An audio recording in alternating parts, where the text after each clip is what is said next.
Des études ont montré que l'intelligence de l'humanité était en baisse au cours des 20 dernières années. Critical mind est défini en français par esprit critique, pensée critique. Alors pourquoi? Pourquoi l'homme d'aujourd'hui est-il plus stupide et médiocre comparé à ses ancêtres? J'ai remarqué que dans la société, plus les gens ont une vie facile, plus ils en redemandent. Et de moins en moins ils en sont satisfaits. Car ils ont été formatés à ne voir que le mauvais côté des choses. Pour un même verre contenant de l'eau, à moitié, certains le verront à moitié plein, puisqu'ils ont une vision positive de la vie, et d'autres à moitié vide, comme leur vision est négative. On nous parle d'inflation, on nous parle de guerre et de crise, mais cette actualité nous enferme dans un schéma de pensée pessimiste. Pourtant, c'est dans les moments de crise que l'homme ambitieux voit l'opportunité, la saisit et innove. Comme l'a fait Michael Burry, en comprenant la crise à venir et en se créant une fortune. Michael Lewis explique dans son livre The Big Short le casse du siècle. Alors pourquoi l'homme ne cesse-t-il d'être une merde, médiocre, qui passe son temps à se plaindre? Oui, tu n'en as peut-être pas conscience, mais tu es une merde si tu n'es qu'un simple salarié qui se réveille tous les matins à la même heure, prend les mêmes transports pour le même boulot, respectant les mêmes horaires pour le même salaire. Pourquoi? Pourquoi choisis-tu de travailler 40 ans de ta vie pour enrichir un semblable, peut-être moins compétent que toi, que de travailler 4 ans dur de manière acharnée sur tes objectifs et réussir ta vie selon les valeurs que tu auras définies? C'est simple, parce que tu as fait un choix, et tu as fait le choix de la médiocrité contre l'excellence, de l'échec contre le succès, pour la simple et bonne raison que tu as peur. Peur de prendre des risques, peur d'échouer, peur d'être jugé. Et à cause de cela, ta personnalité et ton identité est définie par les gens qui t'entourent. Tu n'es qu'une copie des autres, donc tu n'es rien, tu n'es personne. Ton existence n'est d'aucune importance. Un simple exemple, si on prend une feuille de papier et qu'on en fait une copie, et qu'on considère qu'à l'origine la copie et l'encre qui était dessus étaient à 100%, la copie qui en ressort alors après l'avoir photocopiée, elle passe à 90%. Si on fait une nouvelle copie de la copie, qu'on considère que l'encre était à 90%, elle en ressort alors à 80%, et ainsi de suite. Et au final, on finira avec une copie contenant peu d'encre et illisible, donc sans utilité. Or, la règle dans ce monde, la règle dans la vie, elle est simple. Si tu n'as aucune valeur, tu n'es d'aucune utilité, et tu ne mérites pas de l'attention. Pourquoi? Pourquoi veux-tu que ton supérieur t'accorde une promotion si tu es comme tous tes collaborateurs? Tu penses comme tous, tu parles comme tous, tu t'habilles comme tous, tu agis comme tous. Tu n'as aucune authenticité. Tu n'es pas original.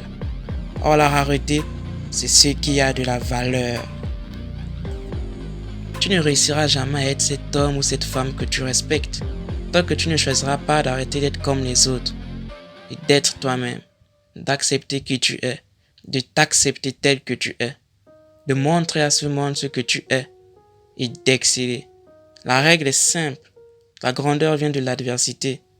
Dans son livre Sapiens, une brève histoire de l'humanité, Yuval Noah explique très clairement pourquoi les hommes qui ont vécu il y a des décennies et des milliers d'années étaient plus érudits que notre actuelle civilisation.